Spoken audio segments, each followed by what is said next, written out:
Welcome to the English news of Bình Phước radio, television station and newspaper. Now the top stories today. Bình Phước and Tây Ninh review socio-economic development program. Digital transformation in manufacturing enterprises. The PM attends ASEAN summits with partners in Phnom Penh. Unique dugout boat racing festival on Phuoc River. Ladies and gentlemen, leaders of the southeastern provinces of Tây Ninh and Bình Phước have held a conference in Tây Ninh to review the socio-economic development cooperation program for the 2016-2021 and signed a socio-economic development cooperation program for the next period of 2022 and 2025. After 5 years of implementing the socio-economic development cooperation program, the two provinces have posted remarkable outcomes, and the bilateral relationship has been further increased across all fields. The program also contributed to boosting socio-economic development and ensuring national defense and security and social welfare in each locality, creating a driving force for the growth of the southern key economic zone and actively contributing to the overall development in the region. The two provinces also identify shortcomings in the implementation of the program. For instance, there remains a lack of coordination between relevant departments on both sides, and certain contents of the program no longer align with actual circumstances and need to be adjusted. To spur socio-economic development through the program, the two sides agreed to publicize the contents of cooperation among economic organizations and functional sectors to help them fully grasp local policies. The two localities also selected specific areas as highlights of the program. Bình Phước Provincial Center for Promotion, Investment, Trade and Tourism has cooperated with the Vietnam Federation of Trade and Industry in Ho Chi Minh City's branch to organize a workshop on digital transformation in the administration work of businesses in the manufacturing sector. Bình Phước has been actively promoting digital transformation in all three pillars: digital government, digital economy, and digital society.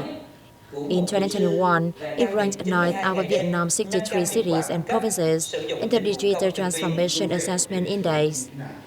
This impressive breakthrough result shows that the local digital transformation process is being carried out in the right direction, with great determination from the entire political system and consensus and enthusiastic participation from the people and businesses.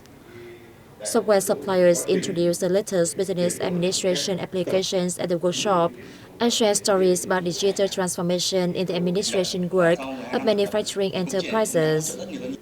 Participants were also updated on digital solutions in marketing, sales, supply chain management, and human resources management. Ladies and gentlemen, Bù Đăng District has hosted a ceremony to launch the Peak Month for the Poor 2022. The frequent occurrence of natural disasters and epidemics over the past few years, especially the COVID-19 pandemic, has seriously affected local socio-economic development and people living under the poverty line. However, the district has effectively implemented poverty reduction work. As of October 30th, the For the Poor Fund had raised nearly 1,165 million Vietnam dong from the district level and almost 19 million Vietnam dong from the provincial level.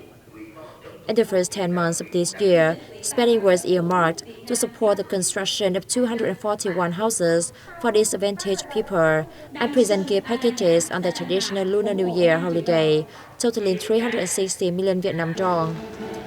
At the launch ceremony, agencies, journalists, businesses, schools, religious organizations, and For the Poor fundraising boards across communes presented symbolic boards with over 2,200 million Vietnam dong in support of the Peak Month for the Poor. Prime Minister Phạm Minh Chính joined leaders of other ASEAN countries and partners at the 25th ASEAN Plus 3 summit consists of China, the Republic of Korea, Japan, and other summits with India and Australia in Phnom Penh on November the 12th. On November 12th, Prime Minister Chính joined leaders of other ASEAN countries and partners at the 25th ASEAN Plus 3 China, the Republic of Korea and Japan summit and other summits with India and Australia in Phnom Penh. At the ASEAN Plus 3 summit, Prime Minister Chính underscored that in the current context, the ASEAN and the three partners should take the leading role and stay persistent to multilateralism, trade facilitation, and the opening of doors for all chances. Regarding future cooperation orientations, Prime Minister Chính stressed the need to give top priority to safe trade resumption and the reopening of economies, and showed support to the establishment of an ASEAN Plus 3 Green Growth Cooperation Mechanism.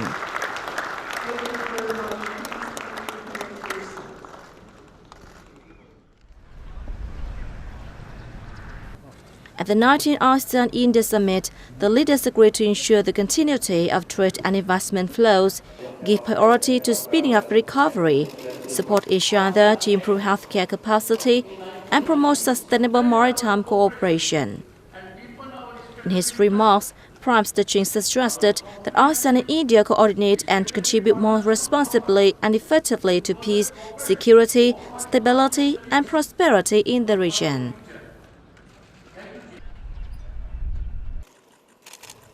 At the second ASEAN-Australia Summit, the leaders of ASEAN and Australian Prime Minister Anthony Albanese highlighted the significance of bilateral comprehensive strategic partnership.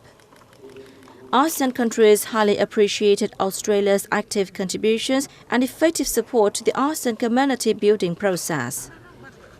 Addressing the event, Prime Minister Chính thanked Australia for its effective cooperation and support for ASEAN in fighting COVID-19. The Vietnamese leaders suggested that Australia provide technical support and open up its market for ASEAN's agricultural products. Regarding regional and international issues of shared concern, at the summit, leaders of ASEAN and partners stressed that all states should show the responsibility and share common interests in efforts to maintain and ensure peace, security, and stability in the region. Ladies and gentlemen, Vietnam's budget collection in the first 10 months of this year stood at $58.7 billion, surpassing the estimate by 3.7% and up 16.2% year-on-year, the Ministry of Finance reported. The Ministry of Finance said the budget collection surpassed the estimate in the period as the country maintained its positive recovery and growth pace, with GDP in the first 9 months expanding 8.89%, the highest since 2011. Moreover, surging oil and gas prices have helped the country earn more from crude oil. However, the ministry noted that domestic revenue is on a declining trend. Meanwhile, the country's total budget spending was about 1.2 quadrillion dong, equivalent to 68.3% of the estimate. Vietnam's seaports handled over 600 million tons of goods in the first 10 months of this year, up 3% annually and fulfilling 84% of the yearly target, according to the Vietnam Marine Administration. In the third quarter of this year, many seaport enterprises recorded profits despite difficulties caused by socio-economic fluctuations. The port of Hai Phong handled the largest cargo throughput in the north, logged nearly $9 million in consolidated pre-tax profit in the 3 months, up 20% against last year. Meanwhile, the Da Nang port, the largest container seaport in the central region, recorded its profit after corporate income tax, reaching over $2.4 million, up over 12% over the same period last year. The third Dugout Boat Racing Festival was recently held in Central Highlands province of Gia Lai, attracting thousands of visitors. The festival also sent a message about preserving unique cultural values of ethnic minority people who created dugout boats as a means of transport and for fishing. Some 30 teams from 13 communes across Lagrai district in Salai province participated in the races, rowing 1,400 meters along the Phuoc River. The festival aimed to preserve local cultural traditions and commemorate Ah Sang, a local hero who used his dugout boat to carry local soldiers and military equipment to fight the enemy. At the end of the festival, the organizing board presented 78 awards to the most excellent racing teams. The Dugout Boat Racing Festival is one of just a few activities being preserved in the Central Highlands. The UNESCO recognized Mỹ Sơn Sanctuary in the central province of Quảng Nam is one of the most popular architectural complexes of the Cham people and a famous tourist attraction in Vietnam.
That is all for today. Once again, thanks for watching and goodbye for now.